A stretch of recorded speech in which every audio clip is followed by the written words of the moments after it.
आपका स्वागत है हमारे पोस्टग्रेसक्यूएल सीरीज में। आज हम सीखेंगे कि पोस्टग्रेसक्यूएल में एक डेटाबेस को कैसे ड्रॉप करते हैं।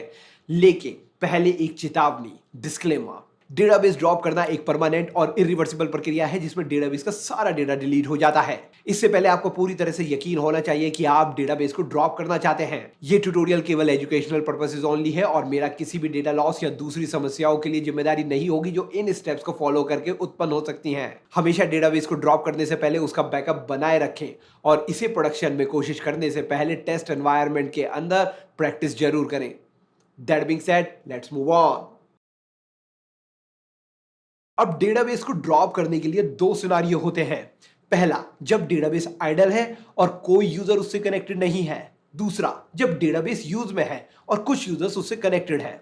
हम दोनों सिनारियो को एक्सप्लोर करेंगे, लेकिन पहले मैं आपको बता देता हूं कि हम डेटाबेस को असल में कैसे ड्रॉप करते हैं।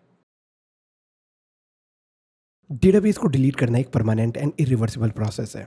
जब आप डेटाबेस को ड्रॉप कर देते हैं तो इसे अंडू नहीं किया जा सकता, इसलिए इसको सही तरीके से करना आना महत्वपूर्ण है। पोस्टग्रेसक्यूएल में हम ड्रॉप डेटाबेस कमांड का इस्तेमाल करते हैं एक डेटाबेस को डिलीट करने के लिए। इस कमांड का सिंटैक्स है, ये ड्रॉप डेटाबेस एक रिजर्व फ्रेज है और इफ एग्जिस्ट एक ऑप्शनल क्लॉज है जो पोस्टग्रेसक्यूएल इंजन को बताता है कि अगर डेटाबेस मौजूद नहीं है तो कोई एरर ना थ्रो करे। और फिर हमारे पास नाम है, ये उस डेटाबेस का नाम है जो हम ड्रॉप करना चाहते हैं। अब जब हमने सिंटैक्स देख लिया है, चलिए सही तरीके से एक डेटाबेस को डिलीट करने का डेमोन्स्ट्रेशन देखते हैं। डेटाबेस को ड्रॉप करने से पहले हमें दो रिस्ट्रिक्शंस चेक करनी चाहिए। पहला, सिर्फ एक सुपर यूजर या ऑनर ऑफ डेटाबेस ही डेटाबेस को ड्रॉप कर सकता है। दूसरा, डेटाबेस को ड्रॉप करने से पहले उसमें कोई यूजर कनेक्टेड नहीं होना चाहिए। अगर कोई यूजर कनेक्टेड है तो आपको अलग डेटाबेस से कनेक्ट करना होगा या फिर कनेक्शन को टर्मिनेट करना होगा। मैं आपको दिखाता हूं कि इसको कैसे करते हैं। क्योंकि only owner of the database या एक सुपर यूज़र ही डेटाबेस को ड्रॉप कर सकता है, हमें एक चॉइस बनानी होगी। इस केस में मैं सुपर यूज़र पोस्टग्रेस से अपनी डेटाबेस को कनेक्ट करूंगा। मैं विंडोज़ कमांड प्रॉम्प्ट का इस्तेमाल करके कमांड को एग्जीक्यूट करूंगा।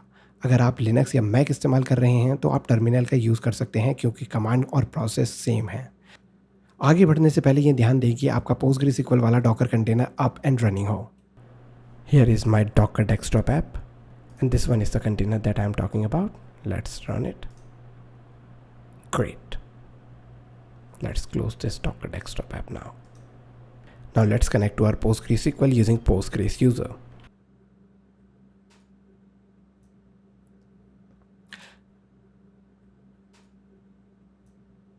Postgres _ img मेरे डॉकर कंटेनर का नाम है जिसमें मैंने PostgreSQL इंस्टॉल किया हुआ है। आपके केस में ये अलग हो सकता है। psql वो कमांड है जो हम कंटेनर से चलाना चाहते हैं। डैश यू ऑप्शन का यूज़ करके हम यूज़र का नाम स्पेसिफाई करते हैं जिससे हम डेटाबेस से कनेक्ट करना चाहते हैं। ये यूज़र मेरे केस में पोस्टग्रेस है।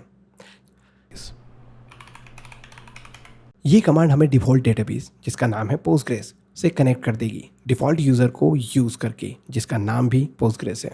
चलिए एग्जीक्यूट करते हैं। हम कनेक्ट हो गए हैं। अब चलिए पहले सिनारियो से शुरू करते हैं जिसे मैंने पहले मेंशन किया था। अगर डेटाबेस आइडल है और कोई यूज़र उससे कनेक्टेड नहीं है तो हम आसानी से डेटाबेस को ड्रॉप कर सकते हैं बिना किसी एडिशनल एफर्ट के। चिंता मत कीजिए, मैं अगले सिनारियो में आपको दिखाऊंगा कि कैसे चेक करते हैं कि कोई यूज़र डेटाबेस से कनेक्टेड है या नहीं। एनीवेज, डेमो 1 को ड्रॉप करने के लिए ड्रॉप डेटाबेस कमांड कुछ ऐसा दिखेगी।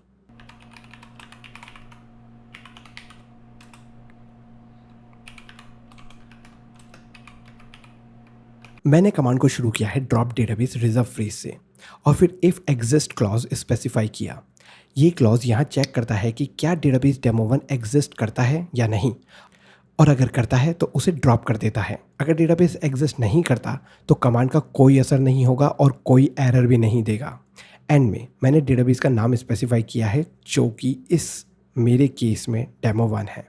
चलिए एग्जीक्यूट करते हैं। डेटाबेस ड्रॉप हो गया। इस सिनारियो को देखने के लिए मैं एक और डेटाबेस डेमो 2 को ड्रॉप करूंगा। इस डेमोन्स्ट्रेशन के लिए मैं एक ऐसा सिनारियो क्रिएट करूंगा जहां पहले डेमो 2 डेटाबेस से कनेक्ट करूंगा। इसका एम आपको दिखाना है कि demo 2 database is not idle और एक यूज़र उससे कनेक्टेड है। चलिए ऐसा करते हैं।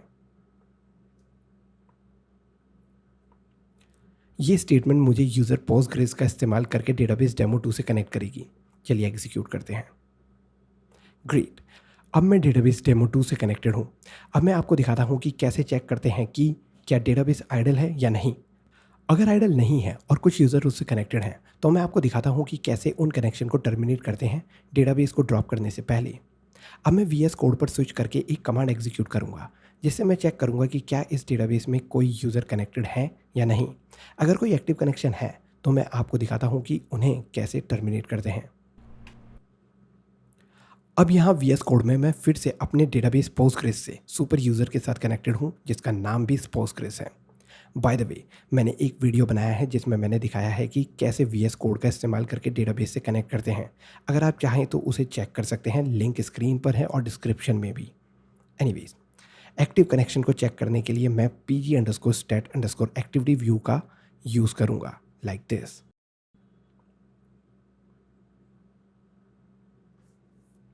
Let's run the query. Result साफ दिखाता है कि एक यूज़र इस डेटाबेस से कनेक्टेड है और उस यूज़र का नाम डेमो2 है। इसका एक प्रोसेस आईडी PID 105 है। हम इस इंफॉर्मेशन का यूज़ करके कनेक्शन टर्मिनेट करेंगे। इसके लिए हम फिर से pg_stat_activity व्यू का यूज़ करेंगे लाइक दिस।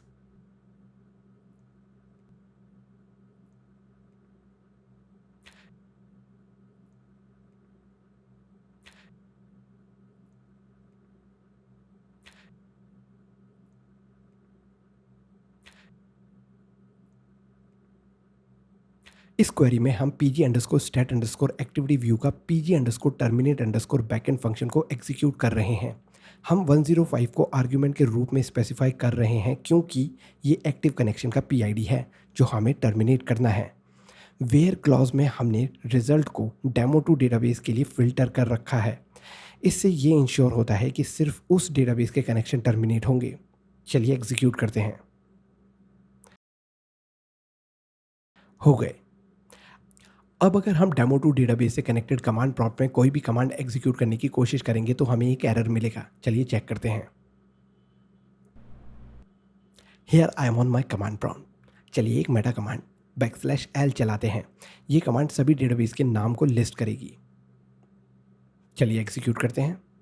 ग्रेट, हमें एक एरर मिल गया। इसका मतलब है कि हमने कनेक्शन को सफलतापूर्वक टर्मिनेट कर दिया है। अब ये डेटाबेस आइडल है और हम इसे ड्रॉप कर सकते हैं। चलिए ड्रॉप करते हैं, लेकिन पहले इस कमांड प्रॉम्प्ट को बंद करें और वीएस कोड में वापस चलें। Here we are. चलिए यहाँ ड्रॉप डेटाबेस कमांड लिखते हैं।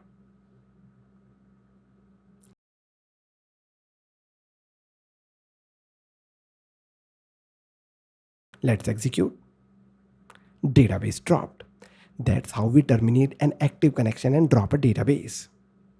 उम्मीद है कि आपको ये वीडियो धमाकेदार लगी होगी। अगर हाँ तो प्लीज उसको थम्स अप दीजिए और चैनल को सब्सक्राइब करना ना भूलिए। साथ ही बेल आइकन को भी दबाना मत भूलिए ताकि आप हमारी आने वाली वीडियोस के लिए नोटिफिकेशन प्राप्त कर सकें। Thanks for watching. This is Manish from rebellionrider.com।